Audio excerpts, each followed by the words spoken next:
What's up? I'm Tyler. And I'm Dakota. And this is the Bourbon and Business Podcast, where we interview successful businessmen and women to let you in on why success doesn't have a single formula to follow. We also have a little bourbon tasting along the way, because why not? Why not? So guys, please enjoy this episode and let us know your thoughts at Bourbon and Business Podcast on Instagram.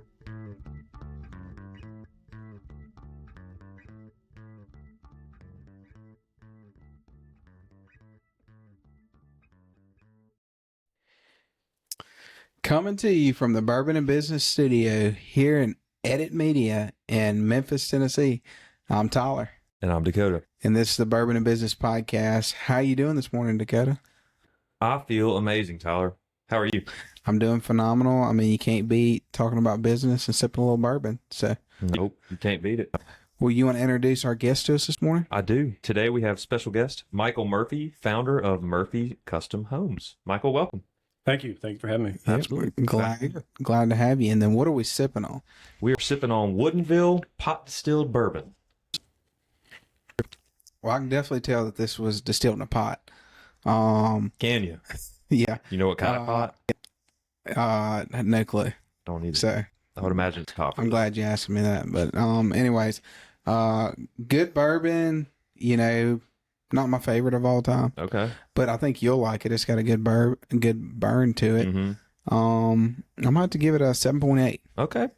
So That's a little low there coming from you, Tyler. yeah, I mean it's a good bourbon. What'd you pay for that bottle? I don't remember. I think it was like $30. I'll say $30. So yeah. 7.8, $30 bottle. Not too bad. Not bad. So I would definitely buy it again. Yeah. Everyday drinker. But well, Michael, we appreciate you coming on the podcast. We like to always start this kind of just tell our listeners where you're from, where you grew up, and then how you got to the point of starting Murphy's Custom Homes, or Murphy Custom Homes, not an Absolutely. S. I just can't read. So Yeah. No. So Okay, Tyler. from Memphis, grew up here. Went to college actually at Ole Miss. Came back here and started back in the business, but literally kind of been in it my whole life. My dad was a home builder, so construction sites growing up were kind of like a playground, and then transitioned into my becoming an expert sweeper workplace. So I still remember all those times where I got paid basically nothing to go do the hardest and dirtiest work on job sites. Builds character, right? It does. It does. I mean, I think I'm one of the best sweepers out there. y'all getting paid? Yeah. I mean, I see people these days that can barely sweep. I'm like, oh my God, give me the broom. Yeah. Your form is horrendous. Yes, it is. It is. But yeah, so education wise, like I said, I went to Ole Miss and, did business and finance so that I could kind of get that more practical approach, I guess. And then just started working right after. Wasn't much on getting any more degrees just for the sake of degrees. I kind of knew what I wanted to do and kind of jumped into it from there.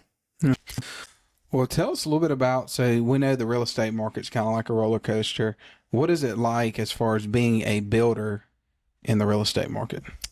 Yeah, good question. That is such a loaded question too. There's all different types, different customers. My focus is really on that super high-end custom home. So somebody that really knows what they want and is ready to put the time and the effort into getting it. That's really what we deliver. In terms of the actual market, very interest rate sensitive. So most of what we do is kind of the opposite of that, not so interest rate sensitive. We our customers are ready to build. It's kind of their dream house, or they've become empty nesters and they want to make it exactly their own. So it's not as sensitive to the market as you might think. Very motivated. Yes. They're building regardless of if it's 2008 or 2020 or 2025, they're ready to build. Gotcha. So what all goes? It's a good clientele. Yeah. What's the great clientele, inflation proof. So what goes into the process as far as a custom home saying, hey, like I have a dream home that I want to build. What does that look like? Yeah, so we have certainly geared everything we do towards that exact question from the very first phone call. We developed a program where it's almost like initial consulting, right? We do pre-construction work where we guide that customer on their vision. We call it the vision questionnaire, where we find out, do you own the land? What do you want out of your house? Do you work from home? What are your dogs' names? Are your kids grown? All of that so that we can use our time efficiently and get those plans developed. We want every ounce of it to be perfect. So, that's not just, oh, I want this, but it's also your land, the property you build on. You can't always make everything work. There's a huge difference between half an acre and 47 acres. So typically the client doesn't know all that goes into the behind the scenes work, the design, the lot layout. Sure. Is this going to work on my property or not? So we want to be there from the very beginning and help guide that client through the whole design process with the architect, with us, with every bit of it. Tell us a little bit about what it was like growing up with a father who was in this industry, and now you're in this industry as well. How has that been an impact on your life? Oh man. I mean, I tell people all the time, what a huge resource that is, number one, but to be even a little bit deeper about it, I think a lot of people can be successful and you're like, oh, they got lucky or whatever. I fully realize having my dad do this is an amazing foot in the door. I mean, like, I get that, and I value that. And I think, man, I've got a resource, a builder that's been doing it successfully for 45 years. So I utilize that as much as I possibly can. I mean, I recognize I'm incredibly fortunate for that. Sure. And I want to take advantage of it too. Sure. There's some, you can look at it as like, yeah, I'm fortunate, but I wouldn't say most people who think that like, oh, well, they just inherited their parents' business or something like that. You know what I mean? That kind of gets under my skin a little bit just because it's like, well, they might have gotten their foot in the door, but they still have to put the work in. I mean, you're still designing the homes, building the homes, creating happy clients, creating happy customers. Like, you are making a legacy for yourself. Your brand is your own. You know what I mean? It doesn't matter. You could have a parent, and we've seen this time and time again throughout history. You could have a parent who built this incredible brand, and the kid takes it over, and then it just fails completely because they just didn't have the stuff, right? You still have to be your own person. Yeah, you got to be great at what you're doing. Yeah. You got to be your own person. I've seen people, and I'm glad you said that. I need to take you on sales calls. Because that is the only like kind of negative or fear that you're like, oh yeah, my dad's, so people just think, you didn't earn your way. And I'm like, well, that's couldn't be further from the truth. Me earning my way started when I was 12, and everything we do now is totally different because times change, right? The way my dad builds and our clients might be different. But the core thing is what's, the values is what sticks from him to me. How we do things, those are all similar. And that's the core stuff that we're selling. That's tough stuff to teach though. You know what I mean? Those are things that are instilled in you in a very, very young age. So without a good teacher, a good mentor in that area, it's hard to develop those things later in life.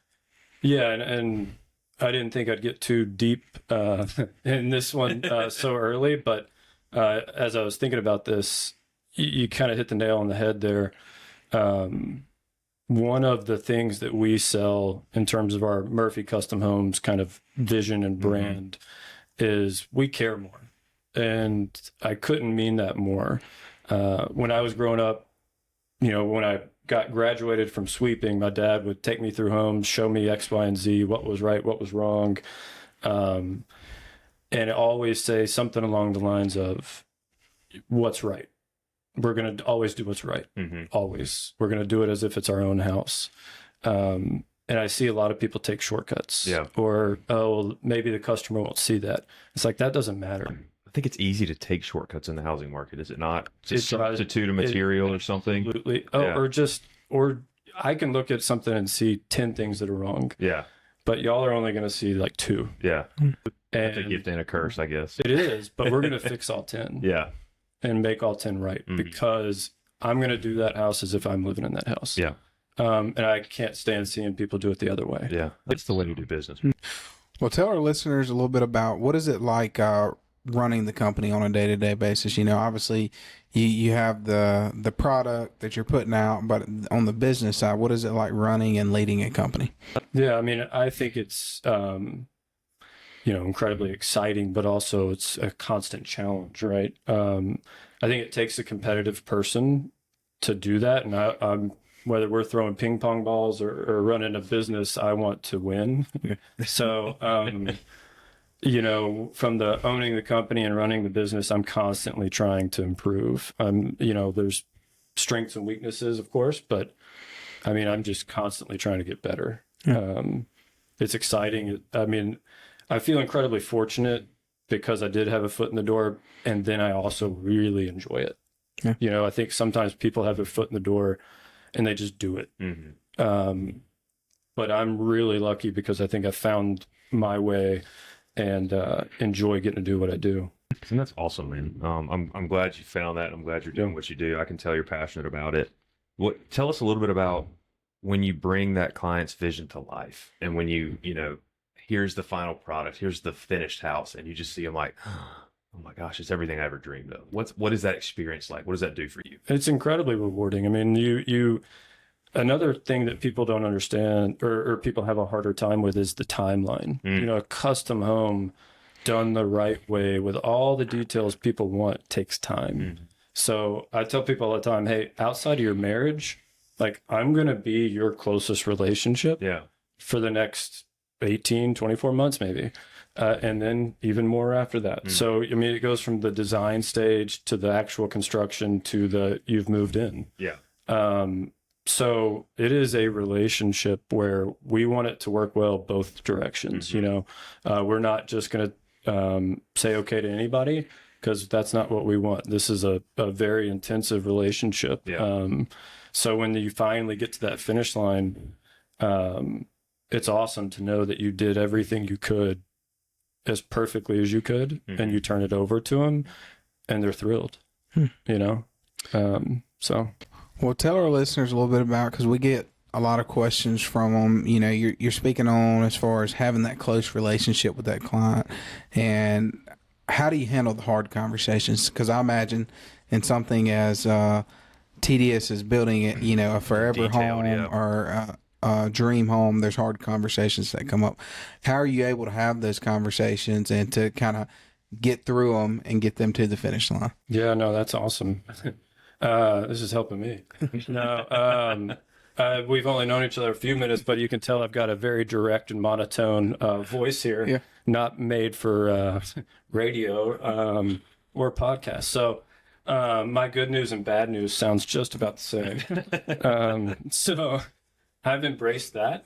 That certainly helps and hurts. But in general, man, we smother people with information. That's become our program where, we do weekly calls, site visits, and updates every week. So when people are kept in the know, something that may be a slight change or off track, is pretty easy to talk about because people are in the know. We're talking budget, we're talking schedule, we're talking selections and deadlines and things that are needed. So any speed bumps we've really reduced them to being minor. And then it's a whole lot easier to talk about at that point. Yeah. And I think that's very wise, like you're talking about having a process, keeping that client informed. It's one thing to come to them, like you said, with a small problem. It's another thing to come to them with 5 small problems that are actually now a big problem. Yeah. So very wise and very, very smart. If you're out there running a business, I would tell you don't wait till Monday to have that conversation. Whenever it comes across your desk, that I heard someone say it, and I can't remember who, so I can't give them credit. But whatever that hard thing is, do it. Probably me.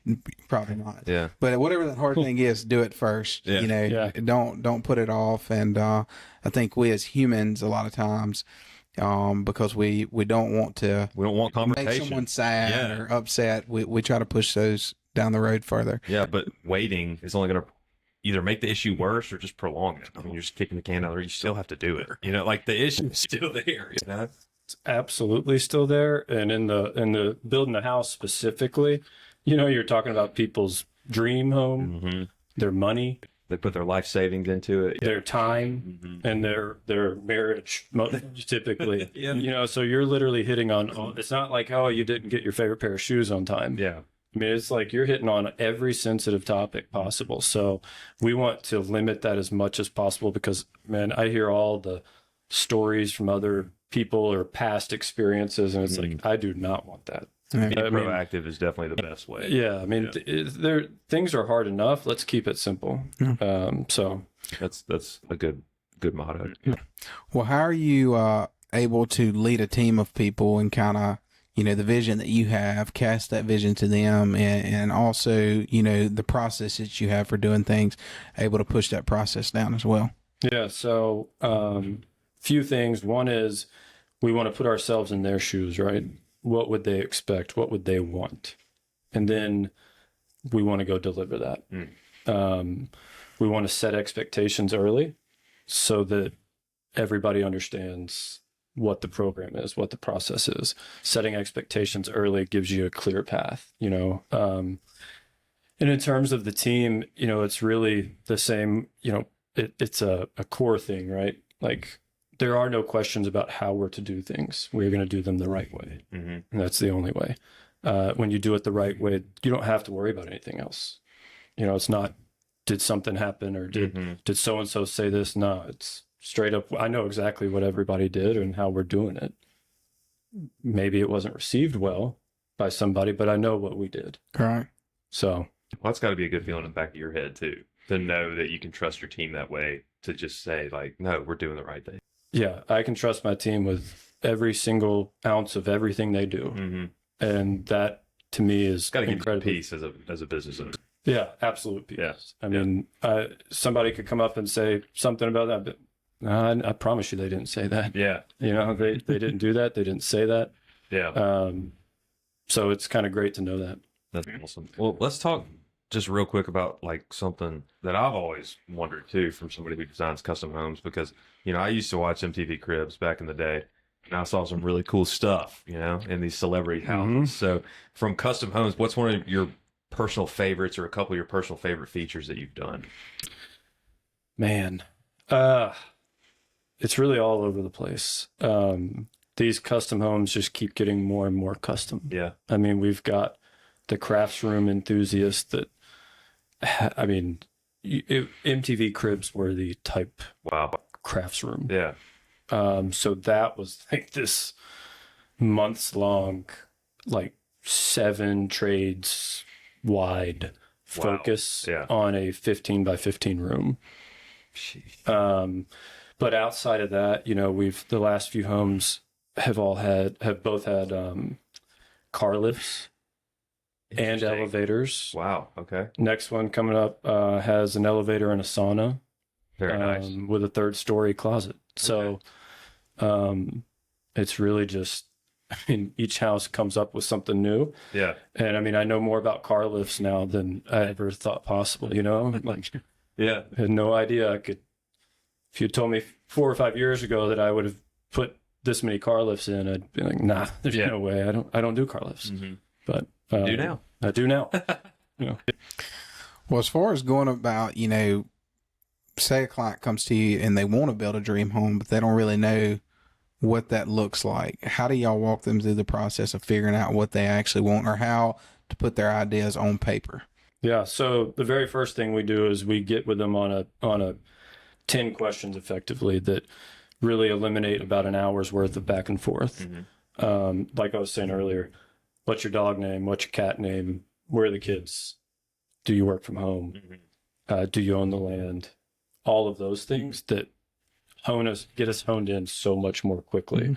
Because like you said, they don't know about, is that square lot going to fit my massively super wide house? But we do it a little differently than most. We do a pre-construction deal agreement because it's almost like a early on consulting is really what it is. Like exactly what you just said. If you had your own land, or you wanted to build, you'd be like, well, what do I do? Like, well, clearly I'm not going to start building tomorrow, but you need me tomorrow to start making this process go.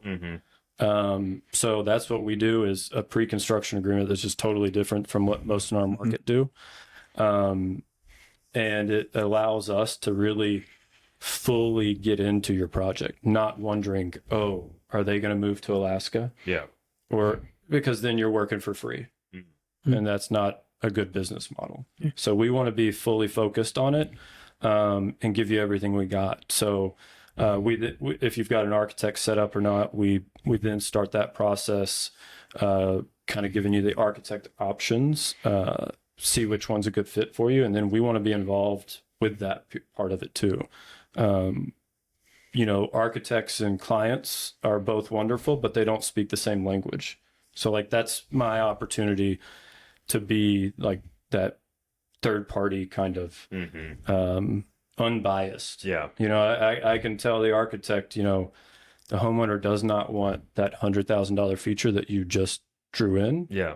That the homeowner does not know you just did. Yeah. Or vice versa, or they do want that $100,000 one and you gave us the other one, and being able to be involved in that process from day one is hugely important, because out of those people, who knows about how much that picture on the paper is going to cost? The best, the builder. Yeah. And so many times a customer or a client might have the plans already completed with an architect, right? And then they come to you and they say, well, here it is. Can you tell us about the pricing? You're like, sure. And it's $3 million. They say, well, we only want to spend $2 million. Well, I mean, we should have started from day one and followed the program, because now you got to spend more time and money making a $3 million house into a $2 million house. Now you got to nitpick features and things like that. And you can't have this, you can't have that. That's the hardest thing in the world. You go through a something that you like 10 things out of, and you got to say, oh, which 4 are you going to get rid of? No one likes doing that. Yeah. Well, what's some of the, I know you spoke on a couple, but what's some of the biggest nightmares you've seen people run into by not sticking to that process, or actually not using you guys and going through that process? Time and money is a big one. Frustration is so easy for this. If you don't have a team dedicated to making that experience as great and easy as it can be, then it's going to be frustrating. And there's just too much on the line for that. So that's one of the common ones. And typically, when somebody has built a custom home, they're probably going to rank the builder and team as like a, either a 2 or a 3 or like a 9 or a 10. They're not like he got a C+. There's no middle of the road experience. No, it's kind of hard to get a C+. So, but other than that, it's really just like I said, managing those expectations and being out in front of everything, being proactive, not reactive. If I'm reactive, and y'all are, the clients, and you're hearing about it 2 weeks later, it just doesn't go well. Yeah. So I can imagine. Well, Dakota, you want to give us your thoughts on the bourbon? I do. I thought it was pretty good, but I felt it was a little lacking. So I'm at a 7.6. 7.6. Yeah. Well, tell our listeners, if someone's out there and they're saying, hey, we want to build a custom home, we want to start that process, and in the early on process you were talking about, just going through consulting and investigating everything, what is the best way for them to get in touch with you? Yeah, so buildmurphy.com is our website. That's a good way, or Instagram. Those are the best two. Okay. And then we'll reach back out and set up our first call. Great. Well, Michael, you want to give us your thoughts on the bourbon?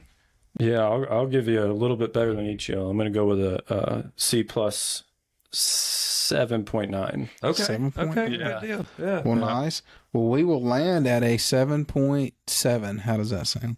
That sounds good to me. Sounds like great, man. You're the math whiz. Well, we appreciate you coming on today. Yeah, absolutely.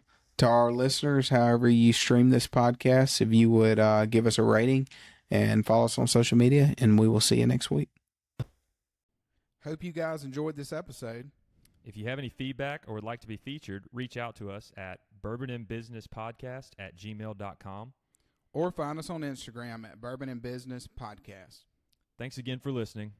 Follow us for more content and info on the next episode.